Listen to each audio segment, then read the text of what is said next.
தமிழ் மட்டுமன்றி இந்திய திரையுலகிலும் தவிர்க்க முடியாத ஒரு நடிகராக மாறியிருக்கிறார் நடிகர் தனுஷ்.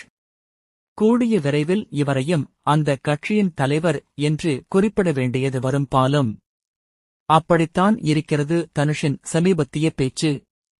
தனுஷ் இயக்கி நடித்த திரைப்படம் ராயன். இந்த படத்திற்கு சமீபத்தில் தேசிய விருது அறிவிக்கப்பட்டிருந்தது.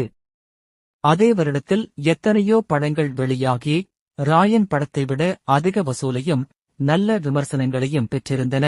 இது குறித்து சமீபத்தில் நடிகர் தனுஷ் விளக்கம் கொடுக்கிறேன் என்கிற பெயரில் பேசியிருக்கும் விஷயம் மேலும் பல சர்ச்சைகளுக்கும் கேள்விகளுக்கும் வழிவகுத்திருக்கிறது.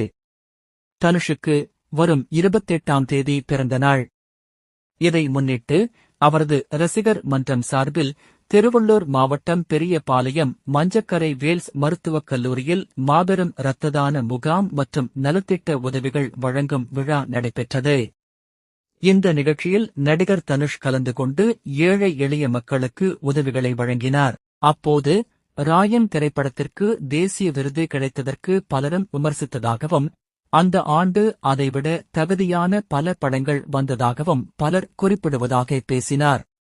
அதைத்தான் ஒத்துக்கொள்வதாக சொன்ன அவர், அதைத்தான் மதிப்பதாகவும் கூறினார். அது ஒரு கனகாலம் படத்தில் நடித்தபோது நிச்சயமாக தேசிய விருது கிடைக்கும் என சொன்னார்கள். நானும் சின்ன பையன், நம்பினேன். ஆனா கிடைக்கல. புதுப்பேட்டை படத்துக்கு தேசிய விருது கிடைக்கும் என அனைவரும் சொன்னார்கள். ஆனால் கிடைக்கல. 3 மயக்கம் என்ன, மரியான், வடசென்னை, கர்ணன் என பல படங்களுக்கு சொன்னார்கள். எதற்கும் கிடைக்கவில்லை. இப்போது கேள்வி கேட்பவர்கள் இந்த படங்களுக்கு விருது கிடைக்காத போது ஏன் கேள்வி கேட்கவில்லை? சில விஷயங்கள் முயன்றாலும் கிடைக்காது. அது தானாக அமையும். இந்த படங்களுக்கு விருது கிடைக்கவில்லை என்றாலும் அந்த படங்களில் எங்களுடைய உழைப்பு உண்மையானது.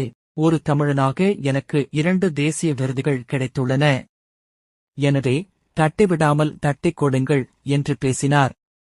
அந்த நிகழ்ச்சியில் தனுஷ் தன் ரசிகர்களை நீங்கள் நல்லது செய்யணும் என்று பேசியிருப்பதும் பேசுபொருளாகி வருகிறது. இவ்வளவு பேர் இங்கே ஒண்ணு கூடியிருக்கீங்க, இவ்வளவு பேரால ஒரு இடத்துல கூட முடியாது. அந்த ஒற்றுமைக்கு ஒரு பவர் இருக்கு. அந்த பவரை நீங்க பாசிட்டிவான வழியில கொண்டு போகணும். அந்த பகவருக்கு நீங்க ஒரு நோக்கத்தை கொடுக்கணும். சும்மா சந்திச்சோம், போட்டோ எடுத்தோம், ஆடியோ லாஞ்சில் பார்த்தோம் என அப்படியே விட்டுவிடாமல் நீங்கள் அனைவரும் சேர்ந்து இன்னும் நிறைய நலத்திடங்களை செய்யணும். உங்கள் ஏரியாவில், உங்கள்